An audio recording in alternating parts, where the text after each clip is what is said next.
Ndaro. Niambie ndugu yangu. Kwaje? Shwari. Hivi ile moment moja ambayo kuna mtu aliwahi kukutambulisha, alafu ule utambulisho wake ulikuwa una goosebumps kwamba da, hii ilikuwa noma sana. Kwamba utambulisho ambao ulikuwa noma? Labda Koi anauaga sana kwenye masuala kunitambulisha. Yaani kuna namna ananitambulisha mpaka una feel, oya hivi huyu bwana ananijua kuliko mimi ninavyojijua. Koi mtu hatari sana kwenye kutambulisha mpaka unakuwa na good bumps fulani hivi. Ni aje?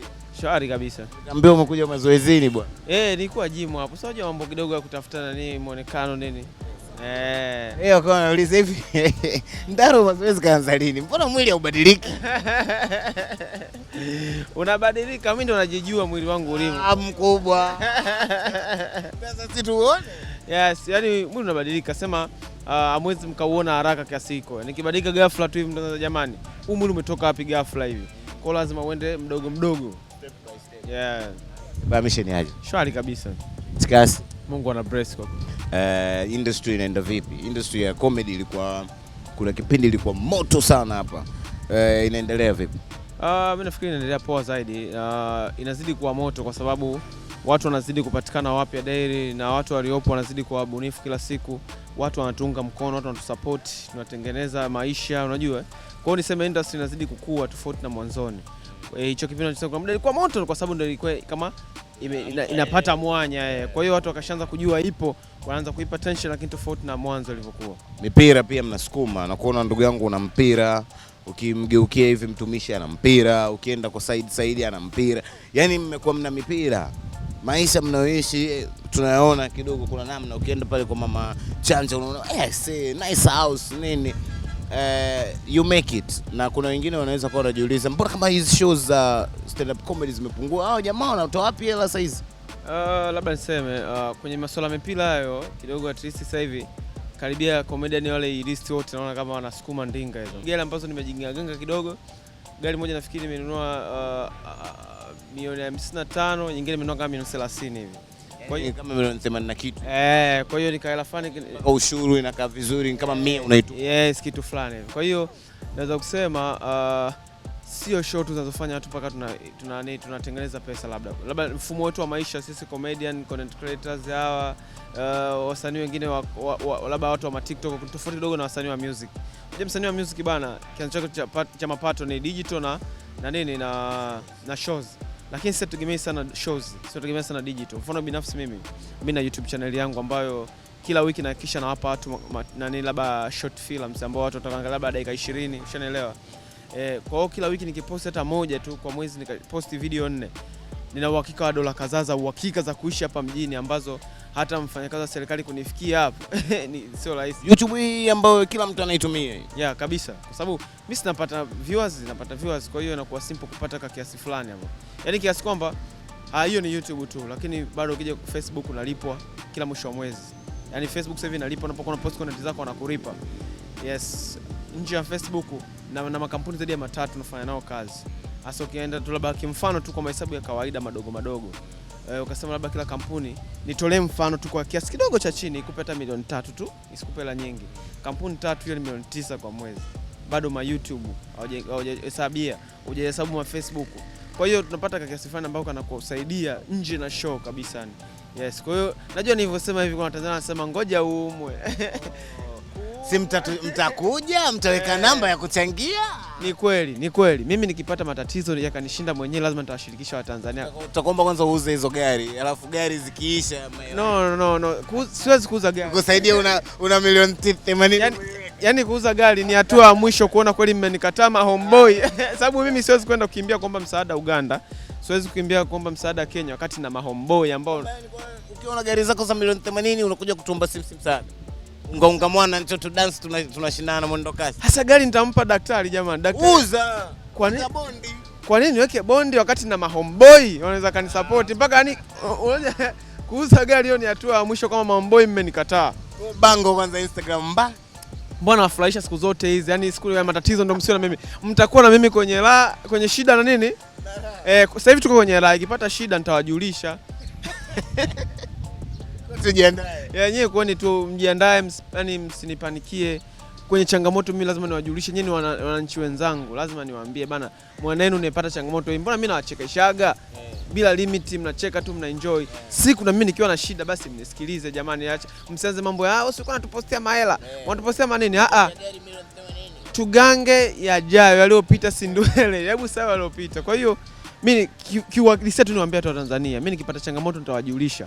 Yaani nitawajulisha tu, wasinichoke, wawe tayari kwa ajili ya michango in case nikihitaji michango. Ila kwa sasa nawapumzisha kwanza. Yaani siwezi kuwepo kuwa na magari mengi, kuna kuongezea brand, kuna kutengenezea nini? Kwa sababu kuna mtu anaweza kusema tayari una Crown, unaenda quest over 100 million kwenye gari nyingine mbili, wakati pengine ungeweza kufanya mitikasi mingine na nini. Kwa nini umeamua kupoteza milioni zaidi ya 100 kwenda kuagiza gari nyingine ambayo tayari una gari ambayo pia ni ya kiunyama? Mimi ni sio tu, mimi napenda sana magari. Yani nishalogea kwa magari, napenda magari.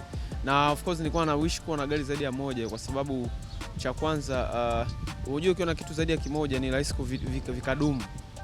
Kila siku nabamiza Crown, mwisho hata nikitafuta na rahisi kupatikana. Jamani nyewe tafuteni gari iliyoandikwa nini inabidi niwachanganye tamsilia. Sio inapita gari, inapita mfupa, ukimwagia mchuzi inakuwa mambo gani. Kwa hiyo mimi natamani sana niwe na magari mengi. Na nilikuwa ndoto yangu, of course natamani kuishi kwenye ndoto zangu. Toka nikiwa mdogo nasema kama siku moja nimekaa hivi ndani nikichungulia hivi nje zimepaki na ndinga 3, mpaka sasa hivi hiyo ndoto shatimia. Gari zinafika 3. Kwa hiyo hapa nachohamia sasa hivi ni kwenye mambo mengine, mambo ya ujenzi. Soon tutapostia hata nyumba. Hivyo yani tu enjoy. Watanzania lazima niwajulishe, kwa sababu ndio watu wanao ni support. Lazima wajue kabisa nimefikia wapi kwenye support. Yeso. Unaniambia hapa kumbe ukiwa na vitu viwili au kimoja, viwili, vitatu, vinne ndio unaweza kuvitunza, au si? Yeah, ni rahisi kuvitunza. Kwa hiyo ili utunze mahusiano yako wewe sasa hivi unawe mangapi? Japo kwenye mahusiano yenyewe pia ili yaweze kuwa strong lazima uwe na more than one ili usipanic. Mimi ni ushauri fanyia kazi. Unaweza ngana toa ushauri ambao mimi sifanyie kazi. Kwenye mahusiano kama mwanaume ukiwa na wanawake labda 3, mfano nakutolea tu, ukiwa na wanawake 3, si unanielewa? Ukigombana na mmoja unasema kwenda kupozea machungu, kwa hiyo ile panic inakuwa ngumu, yeye inapungua, kwa sababu let's say umegombana na Aisha, ukaenda kwa Mwajuma ukakaa naye fresh tu, hata yule Aisha akijistukia akiomba msamaha rahisi kumsamehe, ushaelewa? Kwa sababu kutarusha punguza stress zako. Ukigombana na huyu kwa sababu ya changamoto hii, au let's say huyu la anajifanya uko busy ukahamia kwa huyu, sasa imagine una mwanamke mmoja tu, sawa? Afrika tokea siku huyo ndo kuna yani amekununia, hauwezi akakuafford chochote, ushaelewa? Huna sehemu ya kwenda pote, kwa hiyo itakupanikisha kama mwanaume unakuwa na panic. Lakini kama una sehemu nyingine kujitetea, ni rahisi kumuelewa huyu. Ushaelewa ninachokuambia? Kwa hiyo kama mwanaume unapokuwa na mwanamke zaidi ya mmoja ni ngumu sana kugombana kwenye mahusiano. Nafuatilia vizuri watu wote wenye wake zaidi ya mmoja, labda wenye wanawake 4, huwa wana amani sana kwenye ndoa zao kuliko mtu mwenye mke mmoja. Mwenye mke mmoja ikitokea umegombana mke wako, tayari wewe ndio una matatizo kwenye ndoa. Ushaelewa? Ila mwenye wake 4 aigombana na mmoja, hana matatizo kwenye ndoa bado, sababu ana ndoa zaidi ya moja, ataenda kujilizisha kwenye ndoa nyingine huko. Hadi amalizane na huku kutalipa shaka sawa. Ushaelewa? Chukua kodi hizo. Unaye date na Ndaro kakufungulia yeye mwenyewe, sio hata mimi. Wewe inakuwa ngumu sana kupata mahusiano sahihi, ama inakuwa ngumu sana nyinyi kutulia fame na hela vinavyokuja? Ni ngumu sana kupata mahusiano sahihi. Kupata mahusiano sahihi, kwa sababu sometimes mtu anaweza ana wish tu ile fame, unajua ile, yani ana feel tu labda kwa sababu anajua ana kipato fulani, yule ana hela fulani, unajua ile. Kwa hata wewe unakuwa huenda kweli amekuja kwa nia ya dhati, lakini sisi binafsi tushajengea mindset kwamba huyu hata kama nipendia fame, huyu yani unajua hivyo, wewe huwezi kumwamini mtu direct kwamba ni hivi. Kwa hiyo hata wewe unavomtreat, unamtreat like kama mtu amenifuata because of fame, kumbe sometimes wengine amekuja na nia ya dhati kabisa, hujui. Na kuna code moja Ndaro niliambiwa ni kwamba mlikaa chini mkatafuta daftari, karatasi nyingi na peni, alafu mkascript yale mahusiano yako wewe na Tunda ili kupush brand. Haikuwa something serious kabisa. Sijawahi kutumia mahusiano mimi kupush brand, na ni kitu ambacho mimi sijawahi kukiwaza kabisa. Ila kwa swala mimi na Tunda ile ilikuwa serious kabisa. Ilikuwa serious. Sijawahi, yani kwanza siwezi. Eti kwamba nikanchete tu fake wewe nitakugeuka, tunamwambia hebu tudate, acha ujinga. Yani labda tu fake na mtu labda wa kawaida, ila mtu mzuri kama yule tu kwamba tu fake na kugeuka mbele ya safari. Jamani, mna fake mpaka mna kiss. Fake gani hiyo? Hiyo ilikuwa issue serious kabisa. Na kuna namna sioni tena ukiaddress kitu yoyote kuhusiana na status yako. Nataka nijue vitu viwili, either umekoma kuwa kwenye mahusiano na mtu maarufu mwenzio ama uliye naye hataki ujinga wa kupostiana. Hataki ujinga.